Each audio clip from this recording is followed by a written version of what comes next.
Welcome to the LakerCentral pregame show. I'm Alex. That's Vinay. Make sure you guys subscribe to the show on YouTube. Turn on notifications so you don't miss any of the pre and post game content.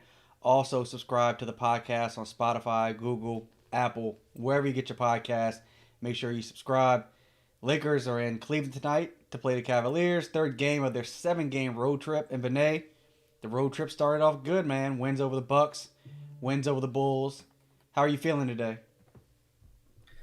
I am feeling good. Should be a very emotional week starting tomorrow, I would imagine, or maybe starting tonight for many Laker fans and Kobe fans everywhere. But we'll save that for another time. I'm feeling pretty good. Lakers had a pretty good start. Beating the Bucks. It was sort of a close game, but LeBron's leadership, just kind of his playmaking overall, kind of put the Lakers over the top. It felt like the Pelicans, or sorry, not Pelicans, the Bucks were going out of their way to like make sure Anthony Davis couldn't get any easy shots and stuff like that for himself, and it kind of came at the cost of like allowing KCP to go crazy from the 3-point line and LeBron to go crazy from three. And then we had the Chicago game afterwards, where the Lakers completely overwhelmed that team. It was like a big contrast to the first Chicago game where they came to LA and they ended up like keeping it close all the way through. And it's been a great start. Like the Lakers have had some pretty decent starts, or they have like, those stretches of basketball where they look incredibly dominant as a team. The Bucks game, obviously they're supposed to be a contender and stuff like that. So I thought they did pretty well against them, and they also did a good job like withstanding like some of the runs that the Bucks went on and stuff like that. And there were some things that I saw that, kind of raised a little bit of concern for me from that Bucks game, and just kind of the trends I've been seeing overall, like Dennis Schroder having some trouble kind of getting loose on the offensive end, but he's been great on the defensive end. So I really don't have any issues involving just kind of his play. It's an up and down thing. I thought Chicago, the Lakers were trying to do the same thing as the Bucks. They're just trying to get AD the ball as much as possible so he can kind of find that offensive rhythm that he sort of lost and stuff like that. Especially after he said that he was like he's been stinking it up or whatever on the offensive end in one of those post games. So I'm pretty happy with everything I've seen. I hope the Lakers don't fall asleep for this Cavs game, because they have some guys that can score, and I suspect that they'll be aware of the fact Colin Sexton and this Cavs team is much better than what they historically have been known for outside of LeBron. So. I'm looking forward to seeing this game. I think it should be a nice test to see if they can continue to keep their focus. Yeah, I mean, I expected them to be focused against the Bucks, and LeBron, in year 18, looked crazy in that game. I mean, he was the best player on the floor. And then, the game against the Bulls, Anthony Davis went for 37. AD's game, he kind of had a nice explosion. I think it's a season high for him. He got back on track in that game. And then you look at this game against Cleveland. And Cleveland made a lot of waves last week because they beat the Nets. But then they got blown out by the Celtics, I think, just the other day. And so Cleveland's a good team. LeBron is going back home, so to speak. He usually plays well when he plays Cleveland. So as long as the Lakers are focused, it's really the same theme all season. Like against these lower tier teams, if they're focused, they're probably going to blow them out. If they're not, then you see just like the Golden State game where they jumped on them and then they let their foot off the gas, and then Golden State came back and win. And then in that Bulls game, the Lakers were up, I think, as much as 30. Yeah. And I was just going to say, like, that Bulls game felt like it was trending in that direction until the Lakers kind of got it, that bench unit kind of got it together and kind of kept it at like a 15, 20-point game up until like the very end, where I think Archie Diacono, or whatever his last name is, he like made like 3 threes in a row and cut the lead to like 15 points. But it was good, because I actually got a little worried. I was just like, if they kind of let off the gas too much in that Bulls game, then they may have to bring back the starters. But they got it together. Kuzma had a whole bunch of good plays, setting up teammates and stuff like that. And so that was good. But they have to keep that intensity up. Like, they have to understand that, like, even when they go up like by 30, these teams are not going to give up just because they know who they're playing, and they don't want to get embarrassed because they know that the Laker fan base is the one that's watching them get made fun of and stuff like that. So nobody wants to play poorly in front of the Lakers. They're going to get their best shot no matter what. But I think pretty awesome that that's happening. The Lakers have just had to stay focused, and I think that's going to be their biggest challenge Mhm. most of the season against these lower tier teams, is just staying focused. I, Yeah, you yeah, know, I, all teams I that repeat have to deal with that. So no, no. I mean, I agree. I think a good testament of or the testament of a good team is like the consistency with of like which they play. Like, so we're always focused on end results and stuff like that when it comes to these sort of things. Like, do we have the first record? Who's leading for MVP? What do the hmm stats look like? And a lot of that stuff is the end result stuff. But I think for fans this season, one of the things that they've been particularly paying attention to is the process by which we get to these leads and stuff like that. So, are we just do we have games where we just have hot shooting streaks, or is it games where we're locking down on the defensive end, or do we have games where we do both things and stuff like that? And so that kind of stuff matters over the course of the long run and stuff like that. But some of the trends today's going to be our what it's going to be our or after today's game will be through like 25% of the 25%. season, like officially the first quarter of the season. Um, some of these trends are, and I don't know if it's sustainable. Some of these trends are very positive in the Lakers like direction. The fact that KCP and Alex Caruso are like top three in 3 point Yep. shots made across the league at like 55, and it's not even like a 38%, 39% thing. It's like they're shooting like In the 55% 50s. or some absurd number like that. That's got to bode well, right? Like for us as a team, because that's and they're not shooting like super high volumes. So it's not like they've shot 100 threes or something like that. But even on the volume that they're shooting, it's they've been doing pretty amazing. And I'm trying to think back to that one of the Bucks game, or in the Bucks game, there was one that, the Bucks went on a run, and I think KCP hit a three out of a corner or something like hmm that. That kind of gave like the Yep. Lakers some breathing room. Like it was like a 2 possession game, and I think his three made it like a 3 possession game. It was really close, and I was just like, oh man, they could catch all the way up if this keeps up. And I think it was a lineup without LeBron that was out there.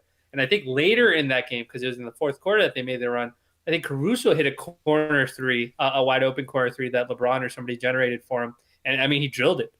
Yep. And it was just kind of good to see, that like it's not the usual characters that have to bail us out, and the Bucks game especially was a game where Schroder struggled a lot. He struggled with a lot of the length that they had surrounding the rim. The Bucks play a very similar style defense as the Lakers. They swarm you if you try to Yep. go to the rim and attack them. And Schroeder struggled with that. He missed a lot of his floaters, a lot of his short jumpers he was missing. His three ball wasn't falling. So it's really interesting to see how these role guys are stepping up. And I feel like all three guys, specifically Caruso, KCP, and Kuzma, are playing with like this level of like championship confidence. Like they know Yep. who they are now, and they know like what they need to be for this team to be successful. And like I know we always talk about Kuz, and we had that interview with Jovan where we talked about kind of how people are up and down. Like he's hmm always going to do like one or two boneheaded things in a game, but overall he's just been much better. Like these guys have all been much better. They don't play outside of themselves. Um, and they really do whatever the defense gives them. Yep. If you're giving them open threes, they're going to take it with confidence. And if you close out too hard on them, they're going to drive and kick it, or they're going to drive and finish with layups. So I'm hoping that trend continues and that confidence stays. And it seems like it is. This is probably the most. I was going to tweet it, but I didn't tweet it. I was going to tweet it like last night or 2 nights ago that like this is like the most peaceful season. Like I know there's people who argue about like individual player efforts and stuff like that on the timeline, but like for me at least personally, this feels like one of the most peaceful seasons I think I've had in a while. Like even when we lose, I don't go like I'll be like, all right, we lost, but it's just like there isn't like something fundamentally wrong with this team, and that's why we're Right. losing games. We just lose because it's a lack of effort, lack of focus, sort of thing. So, I mean, I don't know about you, but it feels like I at least feel personally that I'm not stressing the way that we lose some of these games because I just know it's like they're very correctable things that I'm sure that our coaching staff is probably telling these guys in film sessions too as well. Yeah, I mean, this is a bit of a less stressful season. I mean, they have the best record in the NBA, so it's they didn't come out really struggling. They Mm-hmm. retooled the roster with younger guys, a lot of guys that have a lot of energy, and they're just playing better this year. I mean, look, KCP and Caruso aren't shooting a high volume. I think KCP shoots maybe a 4 game and Caruso like 2.5. Hmm. But the reason why I think that's sustainable is because there's still that crazy stat that is shooting like 90% of Lakers threes are wide open threes. So at this Yeah. point, because defenses are so much worried about LeBron and Anthony Davis, you're giving all these guys wide open threes. Well, they're knocking them down, and they're knocking them down with confidence. So sometime, maybe the middle of the season, maybe the playoffs, as teams start to make their own adjustments, you've allowed this Lakers team, everybody not named LeBron and Anthony Davis, to catch a rhythm. And that's when I feel Hmm. like they'll be more in a better rhythm when guys are putting a hand in their face or guys are trying to run them off the 3 point line. You see it with KCP all the time. Like he'll take a dribble, take a step, and still hit the three. Yeah. He's so locked in right now, and it's so great to see. We know about his ups and He, downs with Lakers fans, but it's great to see him. That dude just comes to work every single day like with a hard hat on, and you don't even yeah. Yeah. he just does his job. I mean, even if he has an off night, which he really hasn't had many this season, but if he has an off night, there's no more of that. We'll trade KCP or bench KCP. Like you don't hear any of that noise anymore. Yeah, the workman like mentality that he's just kind of played with and I feel like it also translates to guys like Caruso. It also translates to guys like Kuzma. They just kind of go in and just play their game. They don't really try to do too much and stuff like that. I was looking at I was writing about another team today for a thing that I'm writing for them, but I was looking at like the catch and shoot numbers for the Lakers and stuff like that, and like I'm looking at the volume of catch and shoot threes that some of these guys have taken, and so Kuzma's taken 67 catch and shoot style 3 pointers. He's shooting 42% on those. Pope 43 attempts, 54%. Um, and then the next guy that we've talked about, Caruso, he's attempted 29 of them. He's shooting 55%. These are catch and shoot threes. This is just literally catch the ball and shoot it. And I don't know how much more you can sort of ask. Actually, the surprising person who's not been shooting well on those is the guy who ranks West. third. No, not even West. Dennis Schroder has the third most catch and shoot threes. He's got 42. He's right after Pope. He's actually shooting 26%.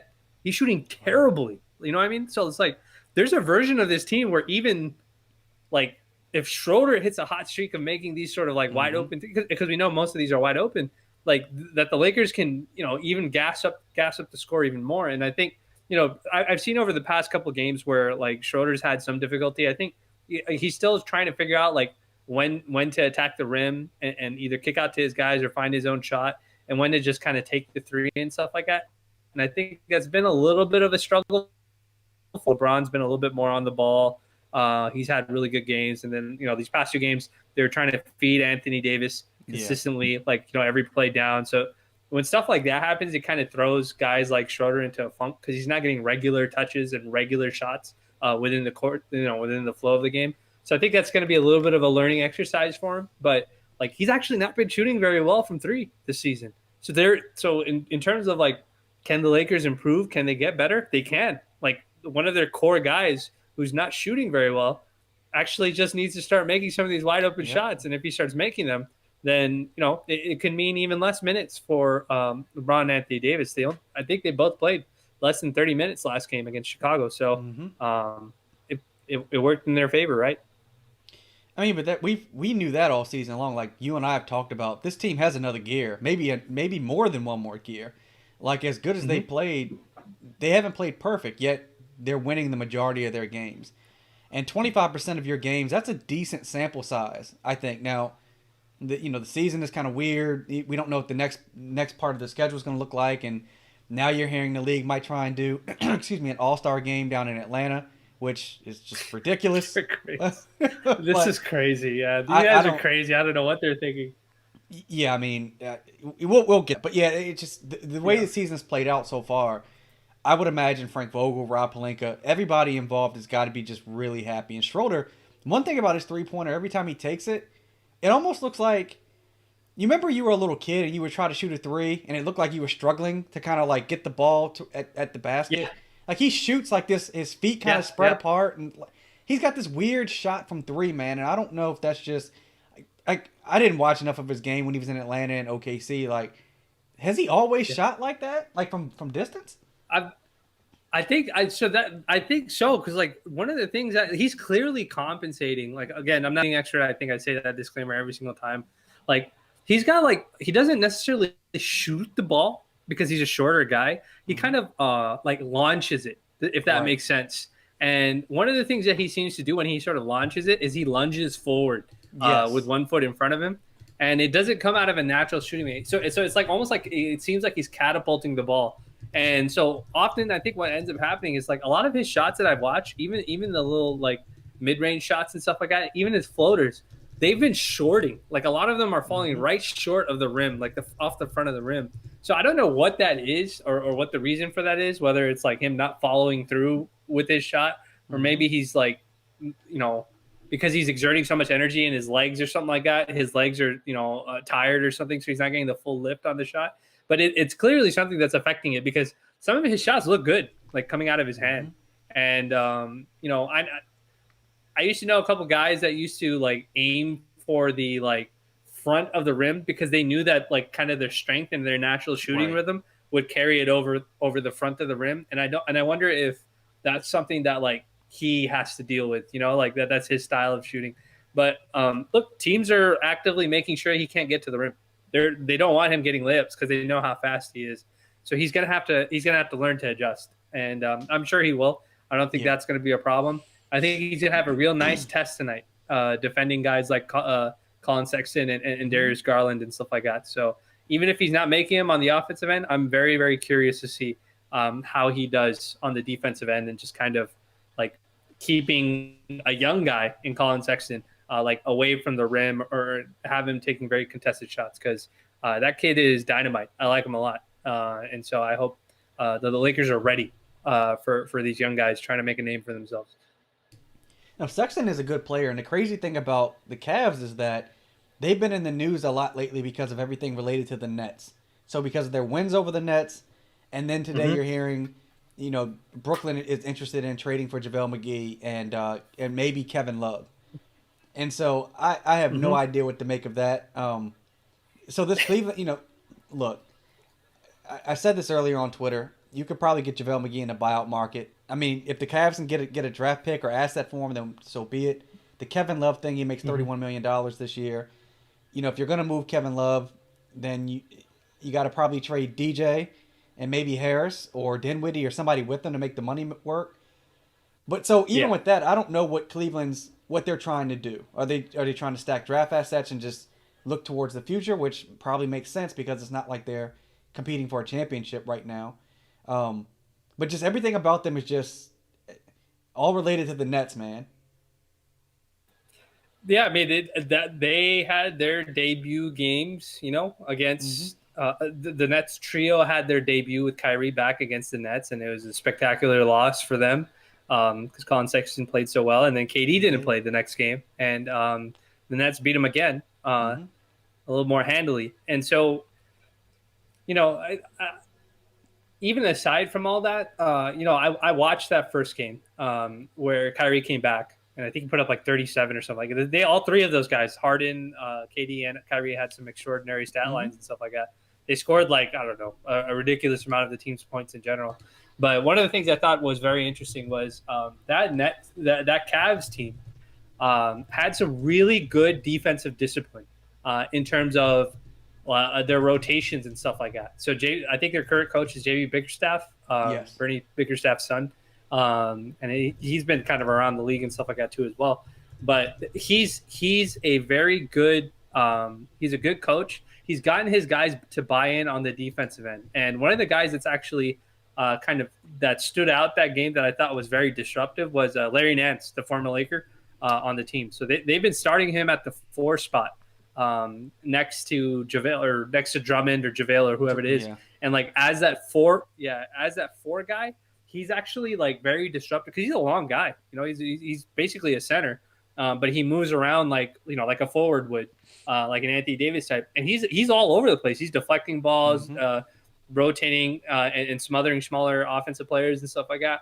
So overall, like, and even their small forward, Chetty Osman, like he's pretty good too as well. Like whatever the defensive scheme is, which seems like it's, switching and stuff like that, or rotating, covering for each other, funneling them to the bigs and making them have to take tough shots and stuff like that. Like that opportunity is going to be there. Like these past couple of games, we've seen like LeBron get blocked a bunch of times at the rim and stuff like that. I won't be surprised if that happens this game today too, when he tries to drive to the rim. Like Cleveland is doing its best to make sure that you don't get any easy shots at the rim or close range shots. So I wouldn't be surprised if Anthony Davis and LeBron come out, having some trouble. I wouldn't expect them to, but I wouldn't be surprised because that's just kind of how their defense is. But that also means that there should be opportunities for guys like Kuzma, Caruso, KCP, Schroder to get some wide open looks. So that's really what I'm looking for, like to see how they generate more organic offense for each other, based off of what their pillars of offense kind of do. But the Cavs, I wouldn't take them. I wouldn't take them lightly. They're a good defensive team, and some of their defensive rotations that I saw against the Nets, who put a lot of pressure on your defensive rotations, were great. KD. I think KD was the only guy I saw who was getting like high quality, like really good quality looks for himself. But everything Kyrie and all these guys had to do, they had to work for it. It's not easy, and credit to those guys. They're elite scorers. But this Cavs team is, they've got the young guys, they've got the bodies, they've got the defensive mentality. So, it'll be interesting to see how they watch. I think one way the Lakers can definitely hurt them is locking in on the defensive end themselves. In the last, and I pulled this stat, in the last 6 minutes of the first Brooklyn Nets Cavs game, that Brooklyn roster did not play a center. I think they played Jeff Green or somebody at center. And they were able to hold the Cavs. They were able to prevent the Cavs from getting layups, but they were able to hold the Cavs to like 8 points over 6 minutes while they went on a run themselves and stuff like that. And so we know the Nets defense is not very good. And we don't know exactly what's going to happen to make them good. But we know that the Lakers defense is number one in the league based on defensive rating. So if the Lakers are locked in on the defensive end, they should be able to organically create, transition points off of turnovers and all that kind of stuff. So as long as they do their job on the defensive end and they don't just kind of – these last two games have been kind of giving up a few too many layups in the paint than most of us would like. If they can clean that kind of stuff up, it should be helpful. Because if they don't, then we're going to watch JaVale and Drummond and Nance and all these guys dunk, get a lot of dunks against us if we're not serious on the defensive end. And so Nance is out tonight, I believe I saw, which is that's good for us. And then I think people are going to be looking at Anthony Davis and saying, okay, you're going to play up against two athletic bigs and McGee and Drummond. Like they're going to look to see AD kind of take it to them, which he can. He certainly can. If he comes out, kind of passive or picks up a couple, cheap fouls or whatever, people are going to get kind of upset about that. And then also Gasol. I want to see how much Gasol really stretches the floor and kind of brings those bigs out of the paint to maybe give AD a little more room, give LeBron a little more room so that there isn't, the 7-footer there that's look, Drummond and McGee, they're just there to block shots. Like that's what they're going to try and do. So to kind of bring those guys out. And I really am curious to see this matchup with Gasol and either McGee or Drummond. Like, Gasol is more of a plotting, feet to the ground big man, but he does a lot of good things well, but just how he does against one of these guys, because I think, there are going to be teams around the league as we go through the season and get to the playoffs. They're probably going to want to stack athletic centers against this Lakers team. And so this is an opportunity for Gasol to kind of show his worth and show how great he is on the defensive end also, even though he's not running around blocking a bunch of shots and all that kind of stuff. So I want to see the kind of our big-to-big matchup.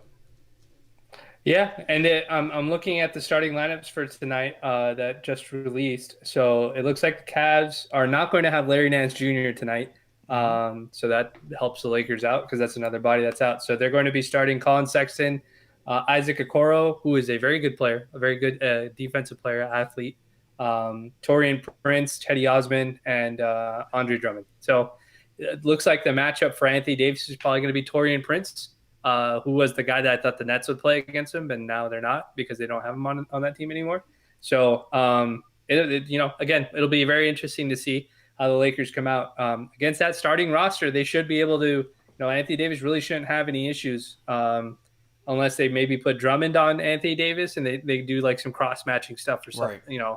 And stuff like that. But I don't think they will. So it's the Lakers will, the starters should get the job done. But the question is, will they lock in on the defensive end and all that sort of stuff? that they need to do in order to be successful. So yeah, you know, it it it bodes well for the Lakers. We should expect to see hopefully something similar to what we saw against Chicago, where the Lakers kind of do their thing and they eventually overwhelm the team with just kind of the wave of talent and the roster of talent that we have. Um, but yeah, I'll be watching. You know, like you said, Drummond is a little bit of a plotter. If they send him out there against Schroder on a switch or something like that, is Schroder going to punish him? You know, like stuff like that. I'd like to see Schroder kind of get loose. There was actually one thing that I saw in the Chicago game that I thought was sort of interesting, and I saw it on Lakers Twitter, but nobody really said anything too much about it. But I thought I saw it on a cutaway before the Lakers went to commercial on the Spectrum feed, and something happened between Montrez and Taylor Horton Tucker, and Yep. I have no idea what it was because I couldn't tell what it was. I know there was a play where Taylor Horton Tucker took I want to say it was a dribble handoff from Montrez, and Taylor kind of Euro stepped, but then he didn't use the second part of the Euro step to finish on the other side of the rim. He just kind of cut it short and finished on the same side of the rim. That's not part of it. But like after that play, I think there was a timeout that was called by Chicago, and the Lakers were walking back to the bench, and like Taylor went out of his way to like talk to Harold. Like you saw it on the camera. And I was Yep. like genuinely confused when I saw it. I was just like, what happened on this play? Like, did Montrez want the ball back, or was he calling for Taylor and Taylor wouldn't come get it, or what was going on there? So I never figured that out. But that was like one of those.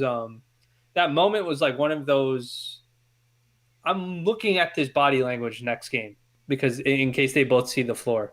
Like, did something happen there? Is that something? Not that we should be concerned about it, but like because they're adults and I'm sure they'll square it away and stuff like that. But did you see that? Did that seem a little strange to you that there was like some sort of like misunderstanding, miscommunication? I don't even know how to describe it. Yeah, I saw the replay of it a bunch of times on Twitter today, and they certainly had words, and Yeah. I don't know specifically what it was related to. Kind of the way I see it is, and I know you know this, but just for some of the fans that might not, think about this, like this is going to happen. Highly competitive sport. The Lakers are playing for something special. These guys are going to bump heads from time to time, and that's probably a good thing. As Vinay said, like hey, they're adults, so they'll figure it out, whatever it was. Plus, they're both clutch, so there's that, right? So, Of course. right, so I'm like, sure Rich Paul was the first guy who was like texting LeBron first message. Hey, what's going on here? We need right, to get this squared away. yeah. I mean, I'm not. I have no idea what it was related to, but there were certainly, Yeah. you could see it. It was a little tense between the two of them, and they want to keep everything in house anyway. They don't want unnecessary storylines, for this season. So, Yeah. but I did see that. Yeah, yeah. Okay, so I wasn't crazy when I saw that, so I just wanted to make sure. So yeah, I'm looking forward to a good effort game. I think the Lakers want to try and stay undefeated against the Cavs. I'm hoping that eventually Schroder breaks out of his funk without it being at the cost of one of his teammates. Going into a funk or something like that, and hopefully we get some minimal minutes. We can minimize the amount of minutes that we need Anthony Davis and LeBron on the floor, so the rest of the guys can get cooked up. So that actually brings me to my next like conversation thing, which I know you told everybody we're going to talk about now. The NBA has announced that apparently they're in talks with in discussion about possibly holding an All-Star game in early March in Atlanta, and it seems like what they're doing. And I have to read through Woj's writing on ESPN in regards to this, but it seems as though their goal here is any money or anything that they make out of this, they want to donate it to the HBCUs in Atlanta or HBCUs in general and stuff like that. So, prior to the season starting, it was pretty strict that they were pretty straightforward that there was going to be no All-Star game this season. Mm-hmm. I don't remember them ever saying it was like a tentative thing. I thought they just said outright they're not doing an All-Star an All-Star game because they wanted to give these guys 2 weeks off Right. because of a condensed schedule. So now all of a sudden they're discussing an All-Star game. So I'm like very confused. So it's just like I'm sure this has to get voted on in some fashion. What are your thoughts about like them possibly having this conversation, possibly having this All-Star weekend? Um, I posted a clip of an old Bone Thugs and Harmony song, for the love of money. This is for the love of money. Like, look, man, Yeah. the NBA can frame it as they want to do this at an HBCU. They want to take the profits and give to an HBCU, give to COVID relief, presumably for underserved communities. I think that is all smoke and mirrors. If the NBA wants to give to HBCUs or to the black community for COVID relief, the NBA can stroke a check anytime that they want. They don't need to have an all-star game to do that. If you're going to have an all-star game in the middle of a pandemic, so okay, one, you want to do it on a black college campus when black communities are already disproportionately impacted by COVID. So Atlanta, we've all seen the videos on social media of clubs and parties still going on in Atlanta because they're one of the states, one of the cities where Oh, it seems yes. like people are, kind of doing their own thing down there. And so to me, to have it at a black college campus, man, is setting everybody up. One, you're canceling games right now, right? Like there's blocks of games being canceled for certain Yeah. teams. The Clippers, as an example, they're Kawhi and Paul George, they're in their health and safety protocols. If you put all these guys down in Atlanta, of all places, it's gonna be a nightmare. People aren't gonna listen. I'm sure it won't be a bubble scenario because Georgia has very loose Yeah. laws regarding COVID as Yes. opposed to other areas. It's to me, it's a money grab, and I've said this on a number of shows, man. Like Adam Silver built up a lot of equity last year with the bubble idea, and Hmm. if this happens, whether it's successful or not, this is just bad. Like I don't like this idea. I really don't like it. Yeah, and it seems as though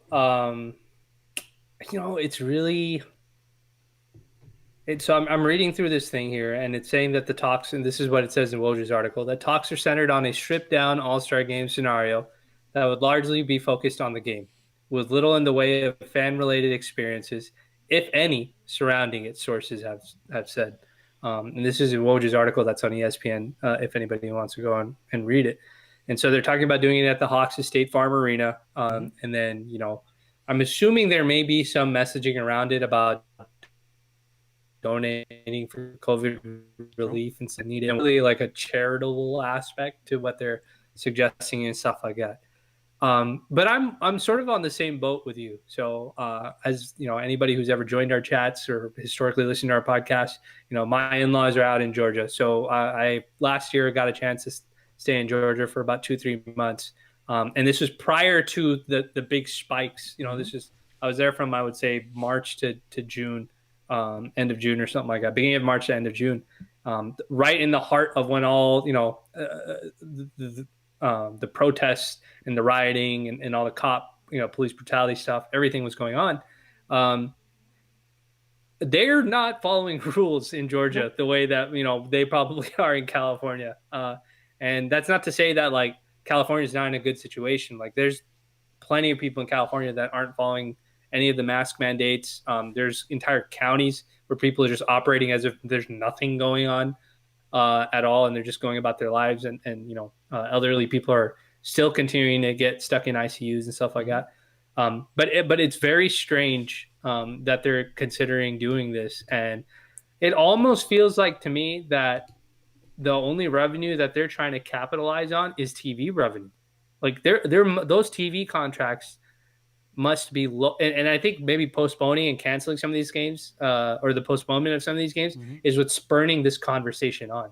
I wonder if because they postponed so many games, like they postponed 3 straight Grizzlies games, they postponed like 6 they Wizards games. I think because of maybe the backlog of games have been postponed, it's forcing the league's hand to try to keep up with like what their commitments are when it comes to Right. like their television revenue and stuff like that. And I think that's what's spurning this sort of thing on. I'm very curious to see if the players agree to this or if the players even attend this. Like this could be the first time we see where like like a guy like LeBron's just like, nah, I'm not going. Like, thank you for the All-Star thing, but I'm not Right. going. Like, I'm going to go and spend these 2 weeks with my family in LA. I really don't want to go to Atlanta, and I'm not playing in front of fans. I'm not, you know what I mean? Like, it's cool. I get to hang out with like my fellow peers that are at the Right. top of the top, but on a condensed season, and we know that the Lakers have been lackadaisical when they've been at home because they're probably spending time with their families. Mm-hmm. Like, I wouldn't be surprised if a lot of star players just turn around and just say, "We're not going to attend." So you're going to get a lot of first-time All Stars that probably would not be first-time All Stars because they're going to be, like not injury substitutes, but I mean, like health and Yep. protocol substitutes Mm-hmm. or absentee substitutes, and stuff like that. So I mean, it's great for the young guys that wanted to finally be an all-star or get that kind of national attention. But I'm not sure that I'd be very curious to know if if prior to the all-star, this whole thing being agreed upon, if they take like a straw poll from all of the like star athletes and they say, hey, if we do this, would you show up? And if a lot of them say no, then they're going to be like in a bind, right? Because I mean, I don't know how many people are going to tune into an all-star game that doesn't feature like, of the top 10 players that make it, if like five of them don't show up.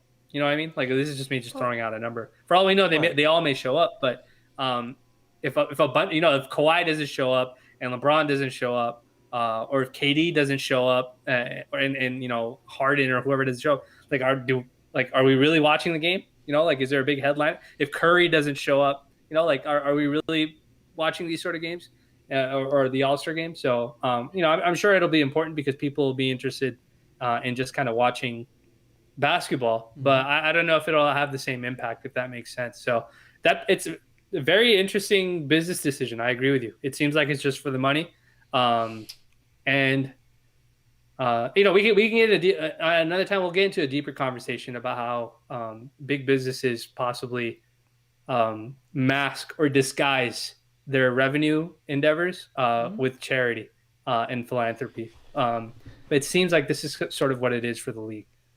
Well, look, the NBA, even if they decide to put a game on with without fans, just like in some kind of quote unquote bubble environment, the beauty of the All Star game is the All Star weekend, all the events leading up to the actual game itself, which kind of is the cherry on top of that entire weekend. Even if the NBA says, you know what, this is just the All Star game, or our events will happen within a bubble, there's no way in the world you're going to be able to stop all those party promoters from throwing parties down there in Atlanta. Like, of all Right, places, right. every all the bars and restaurants and clubs around there are gonna want to capitalize, even if the NBA isn't if it's not NBA sponsored events, they're gonna want to capitalize on that. So, you want my honest opinion? You want to throw an All Star game? Put it in the middle of the Midwest somewhere, like Mm-hmm. somewhere where black players don't want to be. Throw it somewhere like that. Like that like put it somewhere where black people don't want to go and party. That is the only way Right. that you can do this. Although if you put it in Atlanta or DC or LA or Miami or New York, it's a shit show, man. Like, you're just asking for trouble. So I I don't I'm with you. I don't think the star players would sign up for this. There's too much at risk, I think. Because even if you're LeBron or Kawhi, maybe you stay in the bubble, you go back to your room. We know how a lot of these things work, man. Like, there's gonna be guys that want to go Yeah. out and party. Like, it's Yeah. not gonna be Yeah. safe. So it's a bad idea. Yeah. I agree with you. I think more than just the players themselves, I think the concern about, and look, people are going to host parties and they're going to do stuff regardless if for a different event, even if that happens. I think All Star Weekend actually coincides with some other major, I think it's like the week after the Super Bowl or something like that. And Lord knows how crazy people start mass Mm-hmm. gathering again for Super Bowl parties or whatever. But I think you're right. I think the bad look part of it is you're going to get a lot of